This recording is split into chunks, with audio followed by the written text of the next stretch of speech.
ਵਾਹਿਗੁਰੂ ਜੀ ਕਾ ਖਾਲਸਾ ਵਾਹਿਗੁਰੂ ਜੀ ਕੀ ਫਤਿਹ। ਧੰਨ ਧੰਨ ਗੁਰਦੇਵ ਜਿਸ ਸੰਗ ਹਰਿ ਜਪੇ, ਗੁਰ ਕਿਰਪਾਲ ਜਪੈ ਤਾ ਗੁਣ ਸਭ ਛਪੇ। ऐसे करण कारण दीन दयाल भगत वत्सल अनाथ नाथ जगत गुरु श्री गुरु ग्रंथ साहिब जी दे पवित्र पावन चरण कमलों च सज बैठे जुड़ बैठे गुरु स्वरूप गुरु खालसा साध संगत जीओ धनता दे पात्र हो। अमृत वेले तो गुरु चरना विच हाजरियां भर के एकत्र हो के अपने जीवन नूं सफला बना रहे। जिहड़ा समा साईं दी याद विच गुजरदा सफल है, जिन्हां दी पूरी जिंदगी दा समा सफल हो जांदा उन्हां बाबत गुरदेव कहंदे सफल सफल सफल भई यात्रा आवन जान रहे।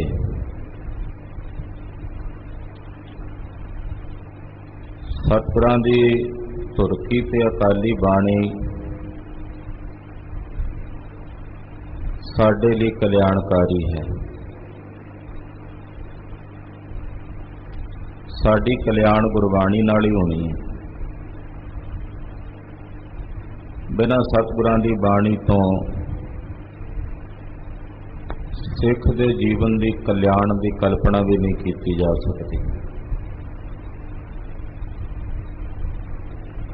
तो सतगुरां दी ऐसी कल्याणकारी बाणी नूं पढ़न दा, सुनन दा, विचारन दा सानू समा प्राप्त हुंदा तां इहदा मतलब है साडे सर्वोत्तम भाग ने, श्रेष्ठ भाग ने। ऐसा अमोलक खजाना सतगुरु जी ने सानू बख्शिया।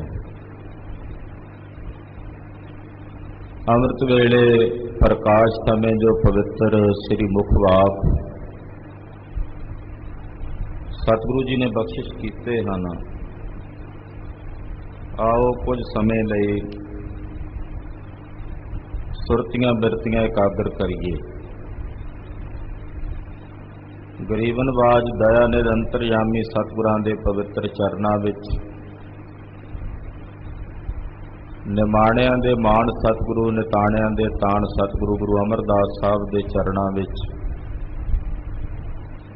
अपनी हाजरी लवाउंदियां समूह माई भाई अपनी रसना नूं पवित्र करो ते आखो जी सतनाम श्री वाहिगुरु साहिब जी। सतनाम श्री वाहिगुरु साहिब जी।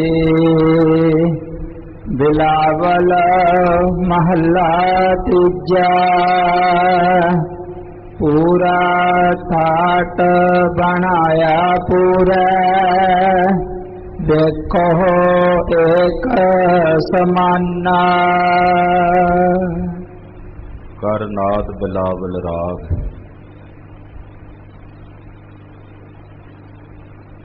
बिलावल राग विच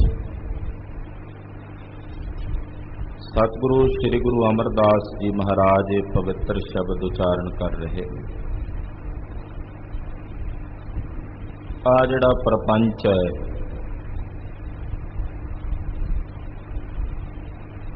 संसार नूं मेरे पातशाह ने बाणी विच परपंच लिखिया।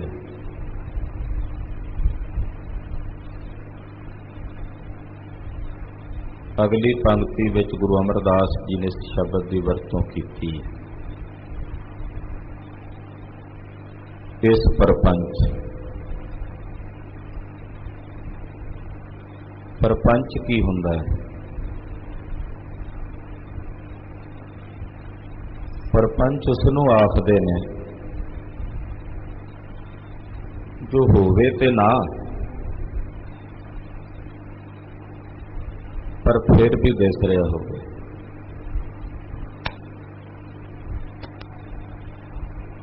ਜਿਸ ਦੀ ਹੋਂਦ ਨਹੀਂ ਹੈ, ਪਰ ਅਸੀਂ ਆਪਣੀ ਇੱਕ ਕਲਪਨਾ ਵਿੱਚ ਉਹਦਾ ਚਿੱਤਰ ਬਣਾ ਲਿਆ।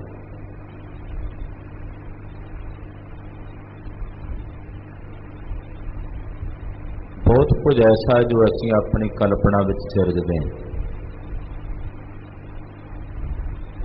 ਤੁਸੀਂ ਇਕਾਂਤ ਵਿੱਚ ਕਿਤੇ ਬੈਠੇ ਹੋ, ਮਨ ਹੀ ਮਨ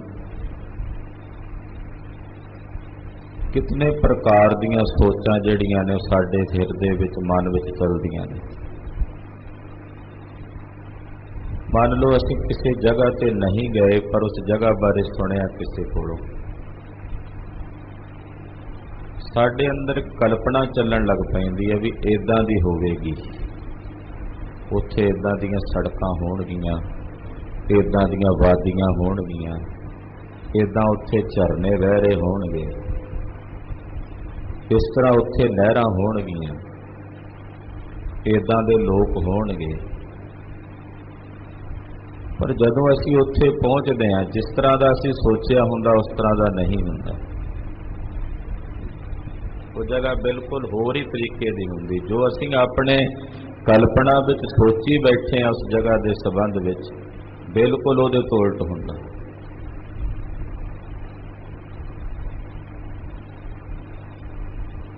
ਯਾਨੀ ਕਿ ਜੋ ਕਲਪਨਾ ਦਾ ਪ੍ਰਪੰਚ ਅਸੀਂ ਰਚ ਲਿਆ, ਵਾਸਤਵਿਕ ਰੂਪ ਵਿੱਚ ਉੱਥੇ ਨਹੀਂ ਸੀ।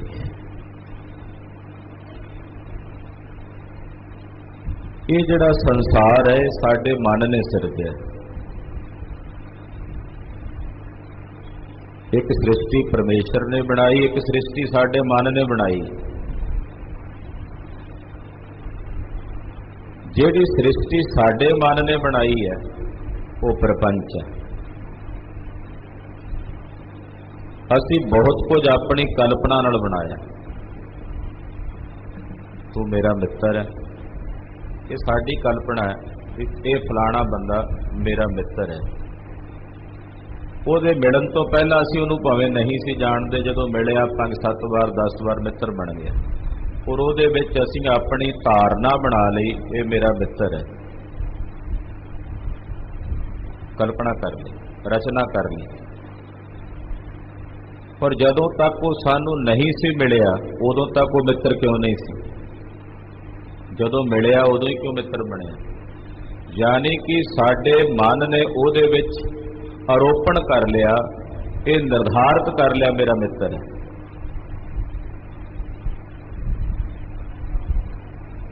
ਪਰ ਅਸਲੀਅਤ ਵਿੱਚ ਸਾਡਾ ਮਿੱਤਰ ਤਾਂ ਸਾਡਾ ਸਰੀਰ ਵੀ ਨਹੀਂ, ਸਾਡੀ ਇਹ ਕਾਇਆ ਵੀ ਸਾਡਾ ਮਿੱਤਰ ਨਹੀਂ ਹੈ, ਇਹਨੇ ਵੀ ਰਹਿ ਜਾਣਾ। ਜਿਤਨੇ ਦੁਨੀਆ ਦੇ ਰਿਸ਼ਤੇਦਾਰੀਆਂ ਨੇ, ਨਾਤੇ ਨੇ, ਸੰਬੰਧ ਨੇ, ਸਭ ਸਾਡੇ ਮਨ ਨੇ ਰਚਿਆ। ਕਦੇ ਜਾਨਵਰਾਂ ਤੇ ਪਸ਼ੂਆਂ ਨੂੰ ਅਸੀਂ ਨਹੀਂ ਵੇਖਿਆ ਕਿ ਉਹ ਆਪਣੇ ਦਾਦਿਆਂ ਨਾਲ ਜਾਂ ਆਪਣੇ ਪਰਿਵਾਰ ਦੇ ਪਿਛੋਕੜ ਦੇ ਨਾਲ ਗਲਵਕੜੀਆਂ ਪਾ ਮਿਲਦੇ ਹੋਣ। ਉਹਨਾਂ ਵਿੱਚ ਮਨ ਦੀ ਉਹ ਚੇਤਨਤਾ ਨਹੀਂ ਕਿ ਉਹ ਸਿਰਜ ਸਕਣ, ਸ੍ਰਿਸ਼ਟੀ ਦੀ ਸਿਰਜਣਾ ਕਰ ਸਕਣ। ਇਹ ਕੇਵਲ ਮਨੁੱਖ ਦੇ ਮਨ ਵਿੱਚ ਹੀ ਚੇਤਨਤਾ ਹੈ ਕਿ ਸ੍ਰਿਸ਼ਟੀ ਦੀ ਸਿਰਜਣਾ ਕਰ ਲੈਂਦਾ। ਜਾਨਵਰ ਨਹੀਂ ਕਰ ਸਕਦਾ, ਪਸ਼ੂ ਨਹੀਂ ਕਰ ਸਕਦਾ।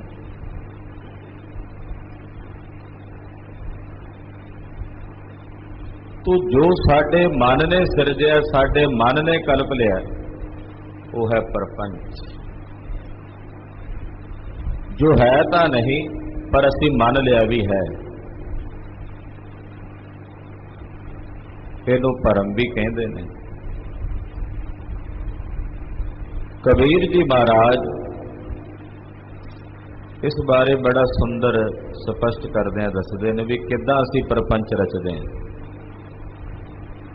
ਕਲਪਨਾ ਕਰ ਲਈ, ਵੇਖੋ ਜੀ ਹਾਥੀ ਰਬਾਬ ਵਜਾ ਰਿਹਾ ਹੈ। ਸੁਣਨ ਵਿੱਚ ਕਿੰਨਾ ਸੁੰਦਰ ਲੱਗਦਾ ਵੀ ਹਾਥੀ ਰਬਾਬ ਵਜਾ ਰਿਹਾ ਹੈ। ਬਲਦ ਪਖਾਵਜ, ਤਬਲਾ ਹੁੰਦਾ ਪਖਾਵਜ, ਉਹ ਵਜਾ ਰਿਹਾ ਹੈ। ਕਊਆ, ਕਾਂ, ਉਹ ਬੜੇ ਸੋਹਣੇ ਤਾਲ ਵਜਾ ਰਿਹਾ ਹੈ ਮਰਦੰਗ ਦੇ। ਸੋਚਣ ਵਿੱਚ ਕਿੰਨਾ ਸੁੰਦਰ ਲੱਗਦਾ ਹੈ। ਹਾਥੀ ਰਬਾਬ ਵਜਾ ਰਿਹਾ ਹੈ, बल्द पखावज बजा रहा। कोई आखे संगीत का आचार्य होवे, उन्हें कहना वाह कैसी सुंदर संगीतमई रचना रची जा रही है संसार में। हाथी रबाब बजा रहा है, बल्द पखावज बजा रहा है, ते कां बड़े सोहने ताल पे बजाउंदा। हालांकि कां दा बोलिया इतना भद्दा हुंदा है, कनेरे बोलदा होवे ते लोग दुखी हो जाते हैं उड़ाण वास्ते। चलो उड इत्थों की कां कां लाई है, कोई बोली जावे ते लोकां दी कहावत बनी हुई है, वो की कां कां लाई है चुप नहीं करते। यानी कि ओदा बोलिया इतना बदसुरा हुंदा है। पर जे रचना कर लीए कि वेखो जी कां ताल बजा रहा बड़े सुंदर,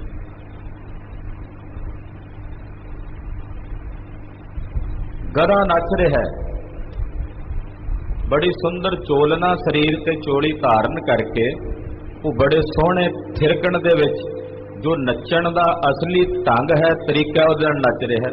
हालांकि उहदी तां चाल सही नहीं हुंदी ते नचना उहने खे है।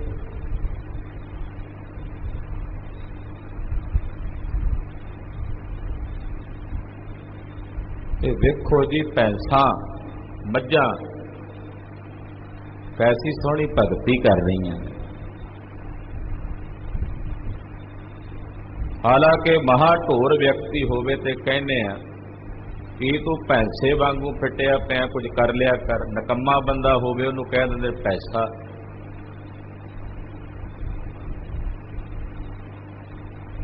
हुण इह कल्पना तां कर लई पर यह हुंदा तां नहीं। जो कल्पना कर ली भी है इहनूं कहंदे ने प्रपंच। जदों वेखिया ते नहीं सी, इसे नूं प्रपंच कहंदे। फील रबाबी बल्द पखावज कौआ ताल बजावै, पहर चोलना गधा नाचै पैसा भगत करावै। राजा राम क करिया पकाए, किनै बूझन हारै खाए। घर घर मुसरी मंगल गावै, कछुआ शंख बजावै। मुसरी चूई वो घर घर जाके मंगल पे गांदी है खुशियां दे।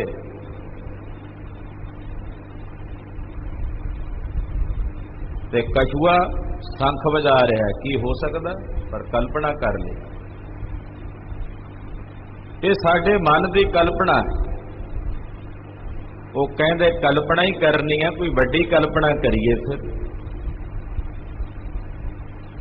पर कल्पना तो कल्पना ही रहेगी। मैदानी इलाके विच की हो रहा है वो तो वखरा। ख्याली पलाओ तो जिन्ने मर्जी पका लीए, वो ख्याली पलाओ ही प्रपंच है। वो प्रपंच किसी को विखाना होवे, हाँ जी राजनीतिक लोग भी विखाउंदे हैं। उदों आम लफजां विच कह दिंदे शब्द बाग, सब्ज बाग विखाउणे। असी इस तरह करांगे, इदां होवेगा, भारत का रुपया विदेशी डॉलर के बराबर हो जाएगा। सुनने वाले वाह कदे ऐसा होवेगा, बड़ा सुंदर। उस प्रपंच नूं सुणदियां होया जो रचिया जाता, एक माहौल बनाया जाता, लोग किवें उस प्रपंच दे विच अपने आप नूं खजत कर लेंदे। हाँ ऐसा होवेगा। कुछ समय बाद ਜਿਹੜੇ उस परपंच ਵਿੱਚ आए होंगे ने, जदों अखां तो परपंच जिहा पासे कीता जांदा ठहर, वो विखाउंदे अपना असली रंग भी वो तो विखाया परपंच ही सी, असलीयत आ है। उदों मत्थे ते हथ मारदे लोग वेखदे आ, सरकार है साडे ते, असीं इन्हां दे परपंच नूं वेख के ढोलदे।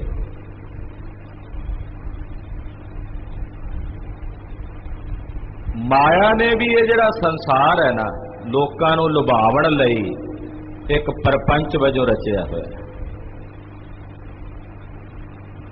ख्याली पलाओ माया विखाउंदी है, बड़े बड़े रंग विखाउंदी है माया। जीव वेख के बड़ा प्रभावित होंदा, आहा, पर असलीयत बिल्कुल उहदे तो उल्ट होंदी है। ये जितना भी प्रपंच है ये संसार का जो दिस रहा है, इसनूं बनाया पूरे ने, अकाल पुरख ने, परमेश्वर ने। ਅਸੀਂ ਪਰਪੰਚ ਨਾ ਵੇਖੀਏ, ਇਸ ਪਰਪੰਚ ਦੇ ਵਿੱਚ ਜੋ ਇੱਕ ਸਮਾ ਰਿਹਾ ਸੂਤਰ ਆਤਮਾ ਹੋ ਕੇ ਉਸ ਨੂੰ ਵੇਖੀਏ। ਦੇਖ ਇੱਥੇ ਪਾਤਸ਼ਾਹ ਕਹਿ ਰਹੇ ਨੇ ਵੇਖੋ ਏਕ ਸਮਾਨਾ। ਸਾਨੂੰ ਪਰਪੰਚ ਦਿਸਦਾ ਹੈ, ਪਰਪੰਚ ਦੇ ਅੰਦਰ ਜੋ ਵਰਤ ਰਿਹਾ ਉਹ ਨਹੀਂ ਦਿਸਦਾ। ਪਾਤਸ਼ਾਹ ਸਾਨੂੰ ਉਹ ਵਿਖਾ ਰਹੇ ਨੇ ਕਿ ਇਸ ਪਰਪੰਚ ਦੇ ਅੰਦਰ ਜੋ ਵਰਤ ਰਿਹਾ ਉਸ ਨੂੰ ਵੇਖੋ ਜੋ ਇੱਕ ਹੀ ਸਰਬ ਵਿੱਚ ਸਮਾਇਆ ਹੋਇਆ ਹੈ, ਜੋ ਇੱਕ ਸੂਤਰ ਆਤਮਾ ਕਰਕੇ ਸਭ ਦੇ ਵਿੱਚ ਵਿਆਪਕ ਹੈ। ਪਰਪੰਚ ਸਾਨੂੰ ਦਿਸਦਾ, ਪਰ ਪਰਪੰਚ ਦੇ ਪਿੱਛੇ ਜੋ ਹੈ ਉਹ ਸਾਨੂੰ ਨਹੀਂ ਦਿਸਦਾ। ਕੀਤੇ ਕੋ ਮੇਰਾ ਸੰਮਨ ਹੈ, ਕਰਨਹਾਰ ਤ੍ਰਿਣ ਜਾਣੈ। ਕਰਤਾ ਨਹੀਂ ਦਿਸਦਾ, ਕਿਰਤ ਦਿਸਦੀ ਹੈ। ਸਤਿਗੁਰੂ ਜੀ ਸਾਡਾ ਧਿਆਨ ਕਿਰਤ ਤੋਂ ਉਲਟਾ ਕੇ ਕਰਤੇ ਵੱਲ ਲੈ ਕੇ ਜਾ ਰਹੇ ਨੇ ਕਿ ਕਿਰਤ ਵੇਖ ਕੇ ਕਰਤੇ ਨੂੰ ਚੇਤੇ ਕਰ।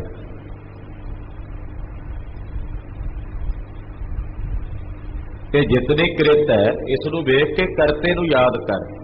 ਇਹ ਕਿਰਤ ਨਸ਼ਵਰ ਹੈ, ਇਹ ਪਰਪੰਚ ਹੈ, ਇਹ ਬਿਨਸਣ ਵਾਲਾ ਹੈ, ਪਰ ਇਸ ਕਿਰਤ ਨੂੰ ਕਰਨ ਵਾਲਾ ਕਰਤਾ ਸਤ ਤੇ ਸदैवी ਹੈ, ਅਬਨਾਸੀ ਹੈ। ਤੇਰਾ ਧਿਆਨ ਉਸ ਅਬਨਾਸੀ ਨਾਲ ਜੁੜਨਾ ਚਾਹੀਦਾ, ਉਸ ਅਬਨਾਸੀ ਵਿੱਚ ਭੇਦ ਹੋਣਾ ਚਾਹੀਦਾ। ਤੇਰਾ ਧਿਆਨ ਉਹਦੇ ਵਿੱਚ ਕੇਂਦਰਿਤ ਹੋਣਾ ਚਾਹੀਦਾ। ਪੂਰੇ ਸੰਸਾਰ ਦੇ ਵਿੱਚ, ਪੂਰੇ ਵਿਸ਼ਵ ਭਰ ਵਿੱਚ ਮਹਾਰਾਜ ਜੀ ਕਹਿੰਦੇ ਉਸ ਇੱਕ ਨੂੰ ਸਮਾਨ ਰੂਪ ਦੇ ਵਿੱਚ ਵਰਤਦਾ ਵੇਖ। ਇਹ ਵਿਸ਼ਵ ਸੰਸਾਰ ਤੁਮ ਦੇਖਦੇ, ਇਹੋ ਹਰ ਕਾ ਰੂਪ ਹੈ, ਹਰ ਰੂਪ ਨਜ਼ਰੀ ਆਇਆ। ਹਾਂਜੀ। ਇਸ ਪਰਪੰਚ ਮਹਿ ਸਾਚੇ ਨਾਮ ਕੀ ਵਡਿਆਈ, ਮਤ ਕੋ ਧਰੋ ਗੁਮਾਨਾ। ਇਸ ਪਰਪੰਚ ਵਿੱਚ ਕੇਵਲ ਤਾਂ ਕੇਵਲ ਪਰਮੇਸ਼ਰ ਦੇ ਸੱਚੇ ਨਾਮ ਦੀ ਵਡਿਆਈ ਹੈ। ਬਾਕੀ ਤਾਂ ਪਰਪੰਚ ਹੀ ਹੈ, ਝੂਠ ਹੀ ਹੈ। ਪਰਪੰਚ ਵਿੱਚ ਕੁਝ ਵੀ ਸੱਚ ਨਹੀਂ, ਕੇਵਲ ਹਰੀ ਪਰਮੇਸ਼ਰ ਦੇ ਨਾਮ ਦੀ ਵਡਿਆਈ ਹੀ ਇਸ ਪਰਪੰਚ ਵਿੱਚ ਸੱਚ ਹੈ। ਸਾਰਾ ਪਰਪੰਚ ਹੀ ਹੈ ਜਾਂ ਕੁਝ ਵਾਸਤਵਿਕਤਾ ਵੀ ਹੈ, ਸਵਾਲ ਹੈ। ਇਹ ਸਭ ਪਰਪੰਚ ਹੀ ਹੈ ਜਾਂ ਕੁਝ ਹੈ ਵੀ? ਕਹਿੰਦੇ ਹੈ, ਜੋ ਹੈ ਉਹ ਕੇਵਲ ਪਰਮੇਸ਼ਰ ਦੇ ਨਾਮ ਦੀ ਵਡਿਆਈ ਹੈ, ਹਰੀ ਨਾਮ। ਸਤਿਗੁਰ ਕੀ ਜਿਸਨੋ ਮਤ ਆਵੈ, ਸੋ ਸਤਿਗੁਰ ਮਾਹੇ ਸਮਾਨਾ। ਇਸ ਕਰਕੇ ਪਰਪੰਚ ਦਾ ਗੁਮਾਨ ਨਾ ਰੱਖੋ ਆਪਣੇ ਹਿਰਦੇ ਵਿੱਚ, ਮਤ ਕੋ ਧਰੋ ਗੁਮਾਨਾ। ਪਰਪੰਚ ਦਾ ਗੁਮਾਨ ਨਾ ਕਰੋ। ਇਸ ਪਰਪੰਚ ਵਿੱਚ ਕੇਵਲ ਪਰਮੇਸ਼ਰ ਦੇ ਨਾਮ ਦੀ ਵਡਿਆਈ। ਔਰ ਫਿਰ ਗਰੀਬ ਨਵਾਜ ਸਾਹਿਬ ਜੀ ਇਹ ਵੀ ਫਰਮਾਉਂਦੇ ਨੇ ਕਿ ਭਾਈ ਸਤਿਗੁਰਾਂ ਦੀ ਜਿਨ੍ਹਾਂ ਨੂੰ ਮੱਤ ਆਉਂਦੀ ਹੈ, ਜਿਨ੍ਹਾਂ ਨੂੰ ਗੁਰੂ ਦੀ ਦਿੱਤੀ ਮੱਤ ਆ ਜਾਂਦੀ ਹੈ, ਉਹ ਸਤਿਗੁਰੂ ਜੀ ਦੇ ਵਿੱਚ ਸਮਾ ਜਾਂਦਾ ਹੈ। ਸੋ ਸਤਿਗੁਰ ਮਾਹੇ ਸਮਾਨਾ। ਜਿਹਨੂੰ ਗੁਰੂ ਦੀ ਮੱਤ ਆ ਗਈ ਉਹ ਗੁਰੂ ਵਿੱਚ ਹੀ ਇੱਕਮਿਕ ਹੋ ਜਾਂਦਾ। ਸਤਿਗੁਰਾਂ ਦੀ ਮੱਤ ਤੋਂ ਬਿਨਾਂ ਗੁਰੂ ਵਿੱਚ ਨਹੀਂ ਸਮਾਇਆ ਜਾ ਸਕਦਾ।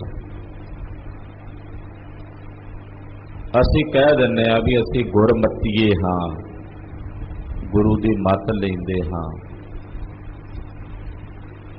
ਗੁਰੂ ਦੀ ਮੱਤ ਅਸੀਂ ਗੁਰਬਾਣੀ ਰਾਹੀਂ ਪੜ੍ਹਦੇ ਵੀ ਹਾਂ, ਸੁਣਦੇ ਵੀ ਹਾਂ, ਪਰ ਉਹ ਗੁਰੂ ਕੀ ਮੱਤ ਸਾਡੇ ਹਿਰਦੇ 'ਚ ਵਸਦੀ ਨਹੀਂ। ਕਿਉਂਕਿ ਜਦੋਂ ਪ੍ਰੈਕਟੀਕਲੀ ਰੂਪ ਦੇ ਵਿੱਚ ਆਉਂਦੇ ਆ ਉਦੋਂ ਫਿਰ ਮਨਮਤ ਅੱਗੇ ਆ ਜਾਂਦੀ, ਉਦੋਂ ਸਾਡੀ ਮਨਮਤ ਕੰਮ ਕਰਨ ਲੱਗ ਪੈਂਦੀ।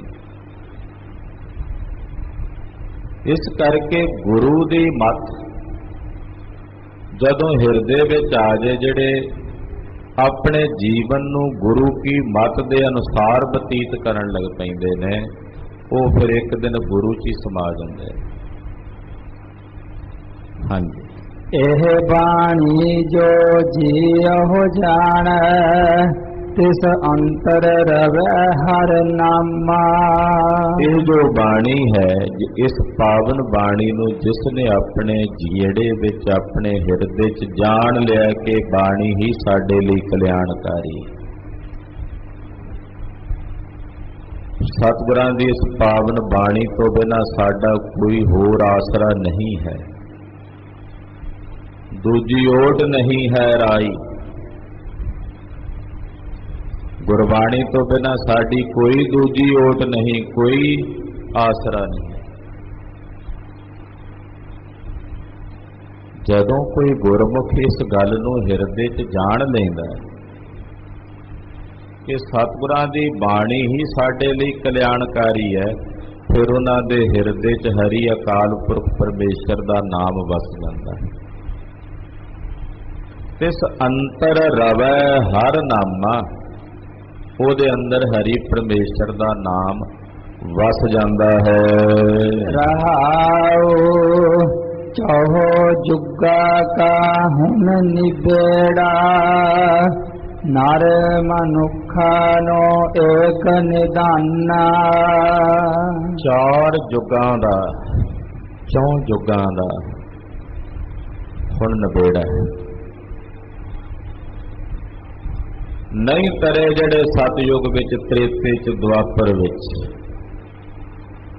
ਕਲਯੁਗ ਵਿੱਚ ਉਹਨਾਂ ਕੋਲ ਇੱਕੋ ਅਖੀਰਲਾ ਮੌਕਾ ਰਹਿ ਗਿਆ ਮੁਕਤ ਹੋਣ ਦਾ, ਕਰਨ ਨਿਬੇੜੇ ਦਾ। ਜੋ ਭਾਈ ਗੁਰਦਾਸ ਜੀ ਨੇ ਪਹਿਲੀ ਵਾਰ 'ਚ ਬੜਾ ਸੁੰਦਰ ਅੰਕਿਤ ਕੀਤਾ।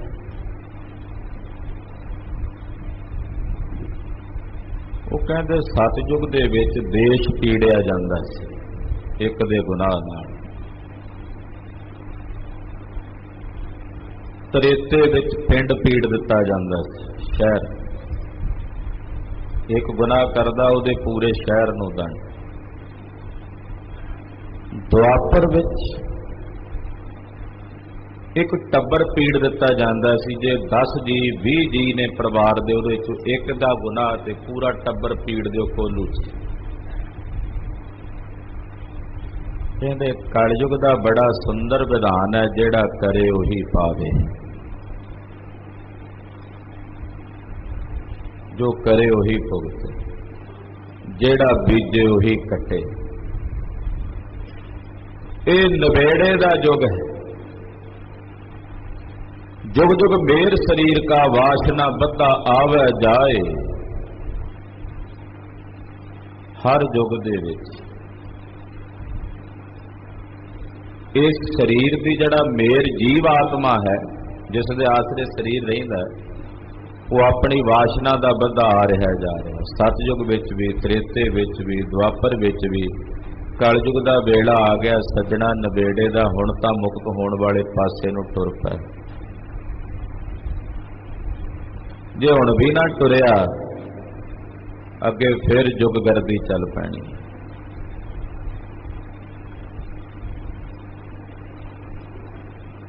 चारां जुगां दा नवेड़े दा युग। लोग कहंदे कलयुग माड़ा है। हाँ है माड़ा, पर इहदे विच एक श्रेष्ठताई है कलयुग विच कि इहदे विच नवेड़ा हो जाना, निस्तारा हो जाना, अन्ने बन्ने लग जानी है गल। नवेड़े का युग भी है, इस करके श्रेष्ठ भी है। इस करके भी श्रेष्ठ है क्योंकि इस कलयुग में केवल हरि नाम की ही वडियाई है। बाकी युगों च होर कर्म कांड भी सी अगे दसदे ने। हाँ जी। जत संजम तीरथ ओना जुगा का धर्म है, कल मह कीरत हर नामा। जत रखना, बड़े बड़े जती लोग जत रखण वाले सन पहले युगां च। कि कलयुग विच जती नहीं। गुरुदेव ने तो अपने नाम जपण वाले गुर सिख नूं भी वो भावें गृहस्थी होवे तां भी जती कहा। जत का मतलब हुंदा है कि 8 प्रकार का काम साडे शरीर दे विचों जो साडा द्रव है वो 8 हिस्सिਆਂ ਦੇ ਵਿੱਚੋਂ ਦੀ ਨਿਕਲਦਾ ਹੈ। ਅੱਖਾਂ ਰਾਹੀਂ, ਨਾਸਕਾ ਰਾਹੀਂ। ਅੱਖਾਂ ਰਾਹੀਂ ਜਦੋਂ ਪਰ ਰੂਪ ਵੇਖ ਕੇ ਮਨ 'ਚ ਮੰਦੀ ਚਿਤਵਨੀ ਆਉਂਦੀ ਹੈ ਉਦੋਂ ਨੇਤਰਾਂ ਰਾਹੀਂ ਦਰਵ ਚਲਿਆ ਜਾਂਦਾ ਹੈ। ਕੰਨਾਂ ਰਾਹੀਂ ਸਵਾਦਲੀਆਂ ਗੱਲਾਂ, ਵਿਕਾਰੀ ਗੱਲਾਂ ਇਸਤਰੀਆਂ ਦੇ ਨਾਲ ਕਰਨੀਆਂ ਤੇ ਸੁਣਨੀਆਂ, ਉਦੋਂ ਕੰਨਾਂ ਦੁਆਰਾ ਚਲਿਆ ਜਾਂਦਾ। ਨਾਸਕਾ ਰਾਹੀਂ ਸੁਗੰਧੀਆਂ ਲੈਣੀਆਂ, ਮਨ ਕਰਕੇ ਚਿਤਵਣਾ, ਹੱਥਾਂ ਕਰਕੇ ਸਪਰਸ਼ ਕਰਨਾ, ਪੈਰਾਂ ਨਾਲ ਚੱਲ ਕੇ ਉਸ ਥਾਂ ਤੇ ਪਹੁੰਚਣਾ,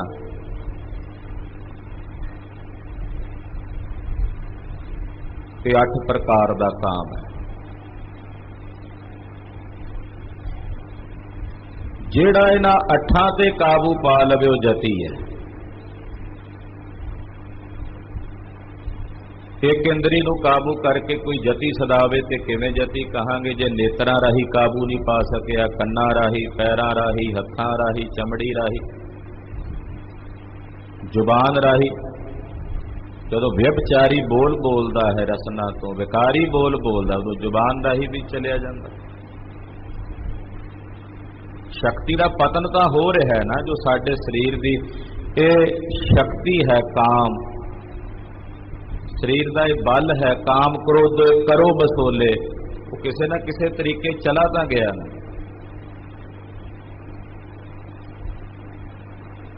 ਗੁਰਦੇਵ ਕਹਿੰਦੇ ਮੇਰਾ ਸਿੱਖ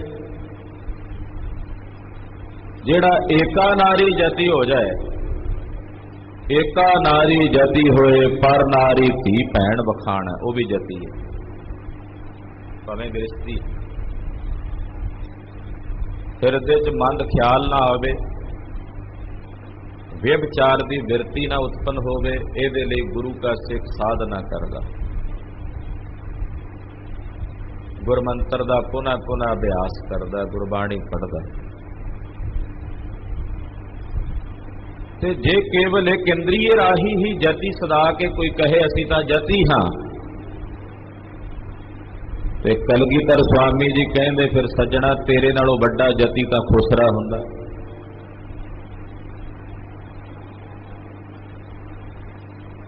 ਬਿੰਦ ਗੁਰਬਾਣੀ 'ਚ ਵੀ ਪਾਠ, ਬਿੰਦ ਰਾਖ ਜੋ ਤਰੀਐ ਭਾਈ, ਖੁਸਰਾ ਕਿਉਂ ਨਾ ਪਰਮਗਤ ਪਾਈ। ਬਿੰਦ ਕੇ ਸਦਈਆ, ਕਲਗੀਧਰ ਜੀ ਇਸੇ ਪੰਕਤੀ ਦੀ ਵਿਆਖਿਆ ਕਰਦੇ ਆਪਣੀ ਬਾਣੀ 'ਚ, ਦਸਮ ਗ੍ਰੰਥ ਸਾਹਿਬ। ਬਿੰਦ ਕੇ ਸਦਈਆ ਤਾਹੇ ਹੀਜ ਕੀ ਬੜਈਆ ਦੇ, ਹੀਜ ਹੀ ਜਿਹੜਾ ਕੇਵਲ ਇੱਕ ਇੰਦਰੀਆ ਦੁਆਰਾ ਬਿੰਦ ਨੂੰ ਰੋਕ ਲਿਆ ਤੇ ਉਹ ਤਾਂ ਹਿਜੜੇ ਦੇ ਸਮਾਨ ਹੀ ਹੋਇਆ, ਜੇ ਬਾਕੀ ਮਨ ਵਿੱਚੋਂ ਦੁਰਵਿਚਾਰ ਨਹੀਂ ਗਏ।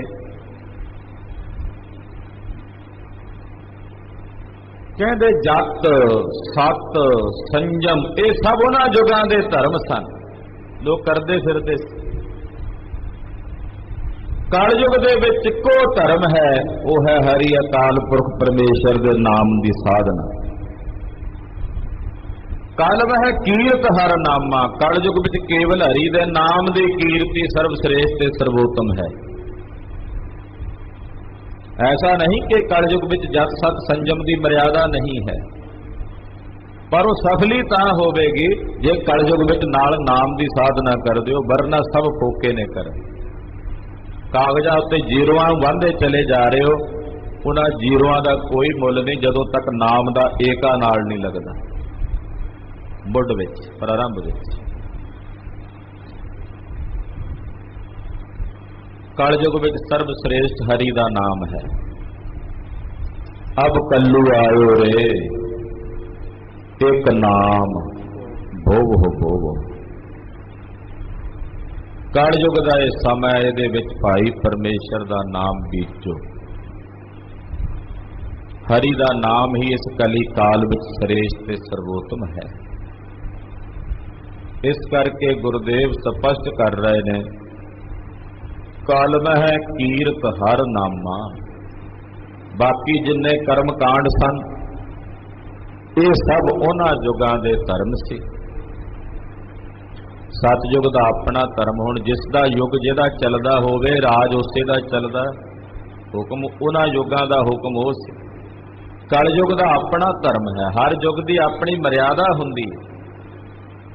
उन्हां युगां की अपनी मर्यादा, सत्कारयोग सी उन्हां दी मर्यादा, जो उन्हां युगां विच लोड़ सी वो महापुरुषां ऋषियां मुनियां ने वो मर्यादा चला दी। पर कलयुग विच कलयुग की अपनी मर्यादा है, जो जगत गुरु गुरु नानक साहब ने दसी, वो है हरि नाम दे जपण की मर्यादा।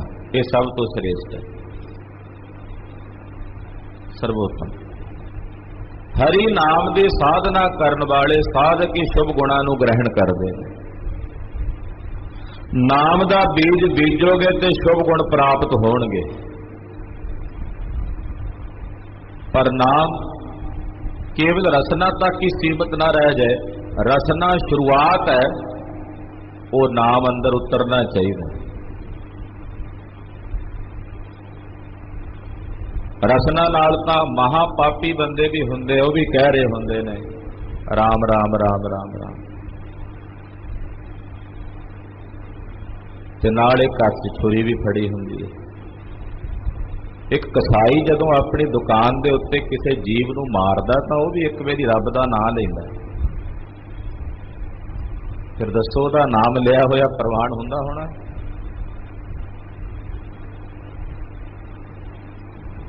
यानी कि नाम की साधना करे, पर वो नाम हिरदे विच उतर के निर्मल कर्मां च तब्दील होवे।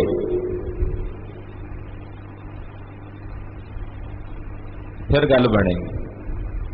हर को नाम जप निर्मल कर्म, कर्म भी निर्मल होने चाहिए। हरि दे नाम दे जाप नूं जपदे तो कलयुग विच हरि परमेश्वर दे नाम दी कीर्ति ही सर्वश्रेष्ठ और सर्वोत्तम है। जुग जुग आपो अपना धर्म है, सोध देखो वेद पुराना। हर युग दा आपो अपना धर्म है, सजणों वेदां ते पुराणां नूं सोध के विचार के वेख लो। हर युग दा अपना धर्म दस्सिया, हर युग की अपनी मर्यादा दसी हुई। इस करके इस गल नूं चंगी तरह विचार लो, जान लो कि कलयुग विच केवल हरि परमेश्वर दे नाम नूं ही सर्वश्रेष्ठ है। हर युग का आपो अपना धर्म।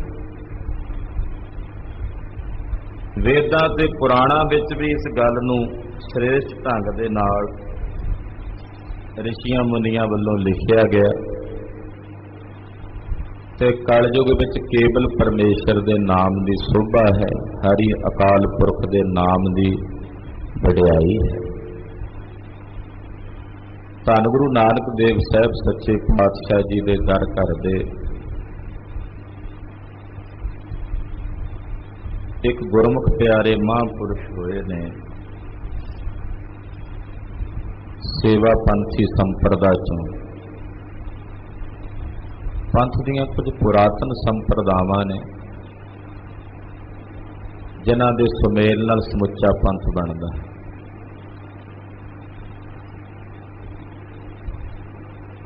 संप्रदावां विच एक संप्रदा है सेवा पंथी संप्रदा। भाई कन्हैया जी, भाई जगता जी वर्गे महापुरुष इस संप्रदा विच होए।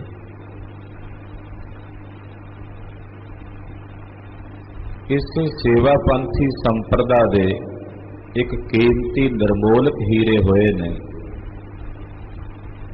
भाई साहब भाई राम किशन जी।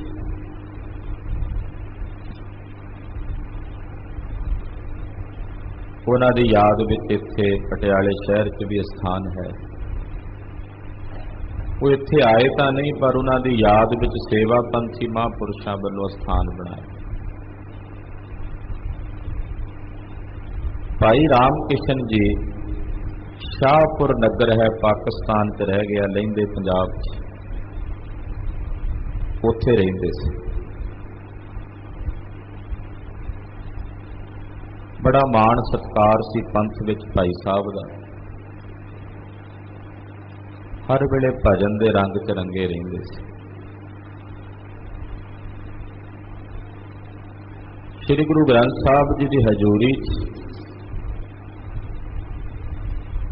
ਆਪਣੀ ਜ਼ਿੰਦਗੀ ਦਾ ਜ਼ਿਆਦਾ ਸਮਾਂ ਬਤੀਤ ਕਰਦੇ ਸੀ। ਇੱਕ ਦਿਨ ਗੁਰੂ ਦਰਬਾਰ 'ਚ ਬੈਠੇ ਇੱਕ ਸਹਿਜਧਾਰੀ ਵੀਰ, ਕੋਈ ਹਿੰਦੂ ਧਰਮ ਨਾਲ, ਸਨਾਤਨ ਧਰਮ ਨਾਲ ਸੰਬੰਧਿਤ ਭਾਈ ਸਾਹਿਬ ਦਾ ਨਾਂ ਸੁਣ ਕੇ ਕਿ ਮਹਾਂਪੁਰਸ਼ ਨੇ ਆਇਆ। ਭਾਈ ਸਾਹਿਬ ਜੀ ਨੇਤਰ ਮੁੰਦੇ ਹੋਏ ਗੁਰੂ ਦਰਬਾਰ 'ਚ ਹੀ ਬੈਠੇ ਸਨ। ਉਹਨੇ ਆ ਕੇ ਪਹਿਲਾਂ ਗੁਰੂ ਗ੍ਰੰਥ ਸਾਹਿਬ ਨੂੰ ਮੱਥਾ ਟੇਕਿਆ, ਭਾਈ ਸਾਹਿਬ ਕੋਲ ਆਇਆ, ਕੰਨ ਵਿੱਚ ਆ ਕੇ ਭਾਈ ਸਾਹਿਬ ਨੂੰ ਕਹਿਣ ਲੱਗਾ, ਹਰੇ ਕ੍ਰਿਸ਼ਨ ਹਰੇ ਰਾਮ।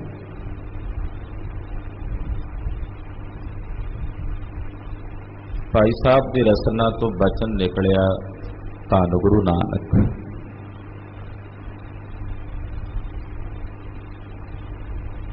ਉੱਥੋਂ ਉੱਠ ਕੇ ਥੋੜਾ ਜਿਹਾ ਦੂਰ ਪਾਸੇ ਹੋ ਕੇ ਬਹਿ ਗਏ। ਉਹਨੇ ਸੋਚਿਆ ਵੀ ਭਾਈ ਸਾਹਿਬ ਹਰੇ ਕ੍ਰਿਸ਼ਨ ਤੇ ਹਰੇ ਰਾਮ ਦੇ ਨਾਮ ਤੋਂ ਖਿਝ ਕਰ ਰਹੇ ਨੇ, ਕੱਟੜਤਾ ਇਹਨਾਂ ਦੇ ਅੰਦਰ। ਪਰਖਦਾ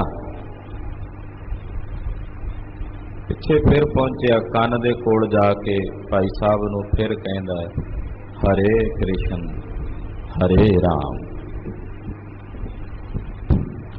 ਭਾਈ ਸਾਹਿਬ ਦੀ ਰਸਨਾ ਤੋਂ ਫਿਰ ਬੋਲ ਨਿਕਲੇ, ਧੰਨ ਗੁਰੂ ਨਾਨਕ ਦੇਵ ਸਾਹਿਬ। ਉੱਥੋਂ ਦੂਜੇ ਥਾਂ ਤੋਂ ਵੀ ਉੱਠ ਕੇ ਇੱਕ ਹੋਰ ਖੁੰਝੇ 'ਚ ਜਾ ਕੇ ਬਹਿ ਗਏ ਪਾਸੇ ਇਕਾਂਤ ਵਿੱਚ। ਇਹ ਵੀ ਢੀਠ ਸੀ, ਪਿੱਛੇ ਪਿੱਛੇ ਵੀ ਚੱਲ ਪਿਆ। ਫਿਰ ਆ ਕੇ ਕੰਨ 'ਚ ਕਹਿੰਦਾ, ਹਰੇ ਕ੍ਰਿਸ਼ਨ ਹਰੇ ਰਾਮ। ਭਾਈ ਸਾਹਿਬ ਦੀ ਰਸਨਾ ਤੋਂ ਫਿਰ ਸ਼ਬਦ ਨਿਕਲਿਆ, ਧੰਨ ਗੁਰੂ ਨਾਨਕ ਦੇਵ ਸਾਹਿਬ। ਉੱਠਣ ਲੱਗੇ ਤੇ ਨੇ ਰੋਕ ਲਿਆ, ਕਹਿੰਦਾ ਜੀ ਹਰੇ ਕ੍ਰਿਸ਼ਨ ਤੇ ਹਰੇ ਰਾਮ ਦੇ ਨਾਮ ਤੋਂ ਤੁਹਾਨੂੰ ਅਲਰਜੀ ਹੈ? ਗੁਰੂ ਗ੍ਰੰਥ ਸਾਹਿਬ ਵਿੱਚ ਵੀ ਤਾਂ ਲਿਖੇ ਨੇ ਨਾਮ। ਭਾਈ ਸਾਹਿਬ ਕਹਿੰਦੇ, ਪਰਮੇਸ਼ਰ ਦੇ ਜਿੰਨੇ ਨਾਮ ਨੇ ਸਭ ਤੋਂ ਬਲਿਆਰ। ਇਹ ਦੱਸ, ਰਾਜ ਜਿਸ ਦਾ ਹੁੰਦਾ ਨਾ ਉਸੇ ਦਾ ਚੱਲਦਾ ਹੈ ਕਿ ਕਿਸੇ ਦੂਜੇ ਦਾ ਵੀ ਚੱਲਿਆ ਜਾਂਦਾ ਜਿਹੜਾ ਰਾਜਾ ਹੋ ਕੇ ਚਲਾ ਗਿਆ ਹੋਵੇ? ਕਹਿੰਦਾ ਜੀ ਜਿਸ ਦਾ ਰਾਜ ਹੁੰਦਾ ਨਾਮ ਤਾਂ ਉਸੇ ਦਾ ਚੱਲਦਾ। ਕਹਿੰਦੇ ਸਤਯੁਗ ਤ੍ਰੇਤੇ ਦੁਆਪਰ ਵਿੱਚ ਰਾਜ ਸ਼੍ਰੀ ਰਾਮ ਕ੍ਰਿਸ਼ਨ ਜੀ ਦਾ ਸੀ, ਉਹਨਾਂ ਦਾ ਨਾਂ ਚੱਲਦਾ ਸੀ। ਕਲਯੁਗ ਵਿੱਚ ਰਾਜ ਗੁਰੂ ਨਾਨਕ ਸਾਹਿਬ ਦਾ ਨਾਂ ਵੀ ਉਹਨਾਂ ਦਾ ਹੀ ਚੱਲਣਾ।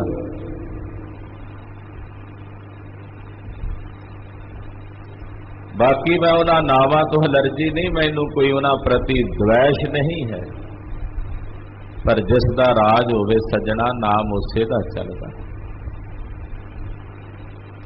ਕਲਯੁਗ ਵਿੱਚ ਕੇਵਲ ਹਰੀ ਦੇ ਨਾਮ ਦੀ ਕੀਰਤੀ ਹੈ। ਇਹਦੇ ਵਿੱਚ ਨਾਮ ਦੀ ਪ੍ਰਧਾਨਤਾ ਹੈ, ਹਰੀ ਨਾਮ ਦੀ। ਹਰੀ ਨਾਮ ਤੋਂ ਛੁੱਟ ਹੋਰ ਕਿਸੇ ਕਰਮ ਕਾਂਡ ਦੀ ਬਹੁਲਤਾ ਨਹੀਂ ਹੈ। ਹੋਣੇ ਚਾਹੀਦੇ ਨੇ ਸ਼ੁਭ ਕਰਮ, ਪਰ ਨਾਲ ਨਾਮ ਜਪਣਾ ਅਤੀ ਅਵਸ਼ਕ ਹੈ, ਅਤੀ ਜ਼ਰੂਰੀ। ਪਹਿਲਾਂ ਵੀ ਜਿੰਨੇ ਤਰੇ ਨੇ ਨਾਮ ਆਸਰੇ ਤਰੇ ਨੇ। ਇਹ ਗੱਲ ਤੁਸੀਂ ਵੇਦਾਂ ਤੇ ਪੁਰਾਣਾਂ ਨੂੰ ਸੋਧ ਕੇ ਵਿਚਾਰ ਕੇ ਵੇਖ ਸਕਦੇ ਹੋ। ਗੁਰਮੁਖ ਜਿਨੇ ਤੇ ਆਇਆ ਹਰ ਹਰ, ਜਗਤ ਪੂਰ ਪਰਵਾਨਾ। ਜਿਨ੍ਹਾਂ ਗੁਰਮੁਖਾਂ ਨੇ ਹਰੀ ਅਕਾਲ ਪੁਰਖ ਪਰਮੇਸ਼ਰ ਦੇ ਨਾਮ ਨੂੰ ਜਪਿਆ ਹੈ, ਹਰੀ ਦੇ ਅੰਮ੍ਰਿਤ ਨਾਮ ਨੂੰ ਅਰਾਧਿਆ ਹੈ, ਵਾਹਿਗੁਰੂ ਵਾਹਿਗੁਰੂ ਵਾਹਿਗੁਰੂ ਵਾਹਿਗੁਰੂ ਵਾਹਿਗੁਰੂ। ਜਿਨ੍ਹਾਂ ਗੁਰਮੁਖਾਂ ਜਪਿਆ, ਪਾਤਸ਼ਾਹ ਕਹਿੰਦੇ ਉਹਨਾਂ ਦਾ ਇਸ ਜਗ ਵਿੱਚ ਆਉਣਾ ਪ੍ਰਵਾਨ ਹੈ। ਨਹੀਂ ਤਾਂ ਪਾਤਸ਼ਾਹ ਜਿਹੜੇ ਨਾਮ ਨਹੀਂ ਜਪਦੇ ਉਹਨਾਂ ਬਾਰੇ ਵੀ ਕਹਿੰਦੇ, ਅਵਤਰ ਆਏ ਕਹਾਂ ਤੁਮ ਕੀਨਾ, ਰਾਮ ਕੋ ਨਾਮ ਨਾ ਕਬਹੂ ਲੀਨਾ। ਉਹ ਤੂੰ ਜੰਮ ਕੇ ਕੀ ਲੈ ਲਿਆ ਸੰਸਾਰ ਚ ਆ ਕੇ? ਤੂੰ ਕਾਹਨੂੰ ਆ ਗਿਆ ਜੰਮ ਕੇ ਸੰਸਾਰ ਚ? ਤੇਰੇ ਜਨਮ ਤੋਂ ਪਹਿਲਾਂ ਤੇਰੀ ਮਾਂ ਵਿਧਵਾ ਕਿਉਂ ਨਾ ਹੋ ਗਈ ਕਿ ਤੇਰੇ ਜਾਂ ਨਾਮ ਵੀ ਹੋਣਾ ਜੰਮਦਾ ਹੀ ਨਾ ਸੰਸਾਰ। ਲਾਹਨਤਾਂ ਵੀ ਪਾਈਆਂ, ਇਹ ਤਰਕਾਰਾਂ ਵੀ ਪਾਈਆਂ ਨਾਮ ਵਿਹੂਣਿਆਂ ਨੂੰ। ਪਰ ਜਿਨ੍ਹਾਂ ਨਾਮ ਜਪਿਆ ਉਹਨਾਂ ਦਾ ਆਉਣਾ ਪ੍ਰਵਾਨ, ਉਹਨਾਂ ਗੁਰਮੁਖਾਂ ਦਾ ਸੰਸਾਰ ਵਿੱਚ ਆਇਆ ਪ੍ਰਵਾਨ। ਆਇਆ ਸਫਲ ਤਾਹੂ ਕੋ ਗਨੀਆਂ, ਜਾਸ ਰਸਨ ਹਰ ਹਰ ਦਸ ਪਨੀਆਂ। ਜਨ ਤੇ ਪੂਰੇ ਪਰਵਾਨਾ, ਉਹ ਜਨ ਸੰਸਾਰ ਦੇ ਵਿੱਚ ਆਏ ਹੋਏ ਸਫਲ ਨੇ। ਉਹਨਾਂ ਦੀ ਜ਼ਿੰਦਗੀ ਮਹਾਰਾਜ ਜੀ ਨੇ ਆਪਣੇ ਲੇਖੇ ਵਿੱਚ ਲਾ ਕੇ ਪ੍ਰਵਾਨ ਕਰ ਲਈ ਹੈ। ਜਿਹੜੇ ਗੁਰਮੁਖ ਹਰੀ ਅਕਾਲ ਪੁਰਖ ਪਰਮੇਸ਼ਰ ਦੇ ਪਵਿੱਤਰ ਜਾਪ ਨੂੰ, ਨਾਮ ਨੂੰ ਜਪਦੇ ਹਨ।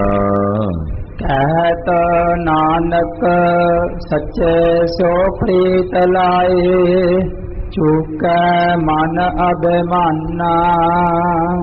ਧੰਨ ਗੁਰੂ ਅਮਰਦਾਸ ਜੀ ਮਹਾਰਾਜ ਤੀਸਰੇ ਪਾਤਸ਼ਾਹ ਜੀ ਫਰਮਾਉਂਦੇ ਹਨ, ਜਿਨ੍ਹਾਂ ਨੇ ਸੱਚੇ ਨਾਲ ਪ੍ਰੀਤ ਲਾਈ।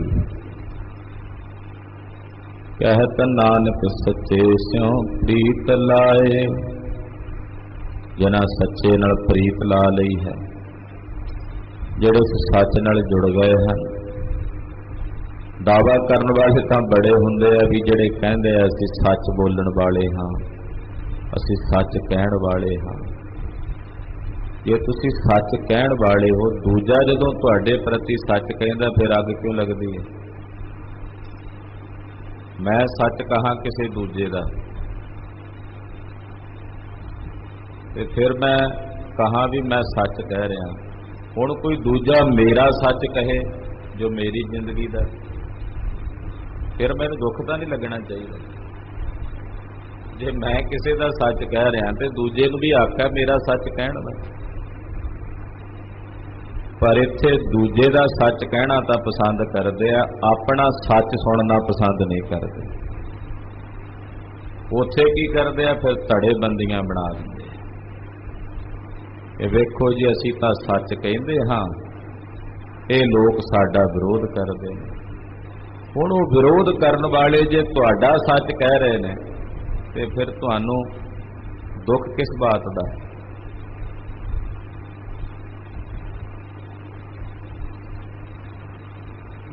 ਅਸਲ ਵਿੱਚ ਜੋ ਅਸੀਂ ਸੱਚ ਦੀ ਰੂਪ ਰੇਖਾ ਬਣਾਈ ਬੈਠੇ ਹਾਂ ਉਹ ਸੱਚ ਨਹੀਂ। ਸੱਚ ਤਾਂ ਕੁਝ ਵੀ ਨਹੀਂ। ਸੰਸਾਰ 'ਚ ਕੀ ਸੱਚ ਹੈ? ਕੂੜ ਰਾਜਾ ਕੂੜ ਪਰਜਾ ਕੂੜ ਸਭ ਸੰਸਾਰ। ਸੱਚ ਤਾਂ ਪਰਮੇਸ਼ਰ ਹੈ, ਅਕਾਲ ਪੁਰਖ ਹੈ, ਉਹਦਾ ਤਾਂ ਧਿਆਨ ਵੀ ਕੋਈ ਨਹੀਂ ਸੁਰਤੀ ਵਿੱਚ, ਉਹਦੀ ਤਾਂ ਆਉਂਦੀ ਨਹੀਂ ਮੰਨਦੇ।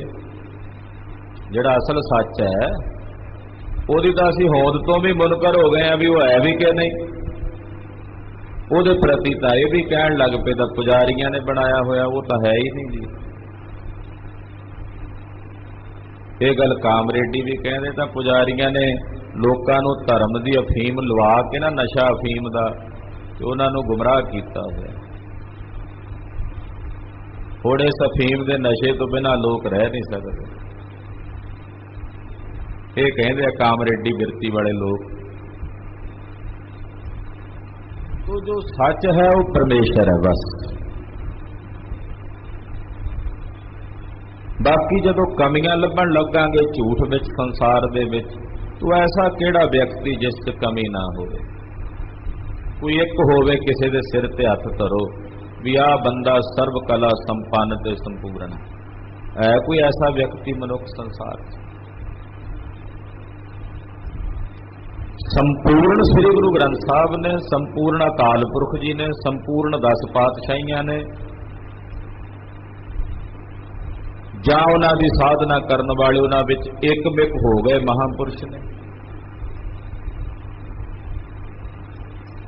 ਮਨੁੱਖ ਵਿੱਚ ਤਾਂ ਕਮੀਆਂ ਲੱਭਣਗੀਆਂ। ਮਨੁੱਖ ਦੇ ਵਿੱਚ ਖਾਮੀਆਂ, ਜੋ ਜਿਸ ਸੰਸਾਰ ਦੇ ਜੀਵਾਂ ਦੀ ਰਚਨਾ ਹੀ ਖਾਮੀਆਂ ਤੋਂ ਹੋਈ ਹੈ। ਕੁਝ ਮਤ ਇਹੋ ਜਿਹੇ ਨੇ ਜਿਹੜੇ ਕਹਿੰਦੇ ਆ ਕਿ ਮਨੁੱਖ ਦੀ ਭੁੱਲ ਤੋਂ ਹੀ ਮਨੁੱਖ ਦੀ ਉਤਪਤੀ ਹੋਈ ਹੈ, ਇਹਦੀ ਖਾਮੀ ਤੋਂ ਹੀ। ਤੇ ਫਿਰ ਉਸ ਮਨੁੱਖ ਵਿੱਚ हाँ कोई पूर्ण मनुख वली होवे वो तो फिर ऐसे पद ते पहुंच जाता जिथे जाके वो दुनिया की आखदी है की कहती है उस पासे उसका कोई ध्यान नहीं, उसका मार्ग सीधा है। बस जिन्हां ने सच्चे हरि नाम नाल प्रीत ला लई है चुका मन अभिमाना उन्हां दे मन च जिन्ना अभिमान सब चुकिया गया दूर हो गया। मैं किस चीज का मेरा है ही की जो मैं अभिमान करा। इत्थे तां सारियां चीज़ां दे सारे विश्व दे सारे संसार दे मालक हो के भी कहते ने मेरा की है मेरे कोल, ये सारा मेरे सिखां दा है।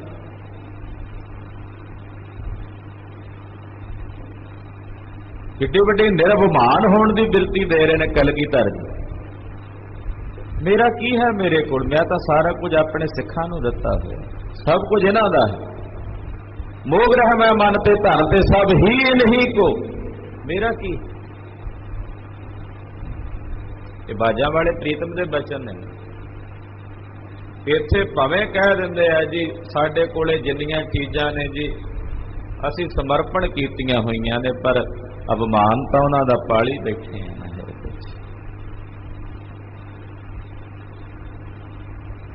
इत्थे दयानंद स्वामी पातशाह कहते ਜਿਹੜੇ सच्चे नाल प्रीत ला लेंदे ने उन्हां दे मन चों अभिमान छुट जाता है भी ये तो है ही नहीं। अभिमान किस चीज़ का करना, नश्वर चीज़ का। जो सत है सदैवी है मेरी प्रीत उस नाल लगी हुई है। हाँ जी। कहत सुनत सबे सुख पावै मानत पाहे निधाना। पातशाह कहते ਜਿਹੜੇ रब के अमृत नाम नूं कहते ने,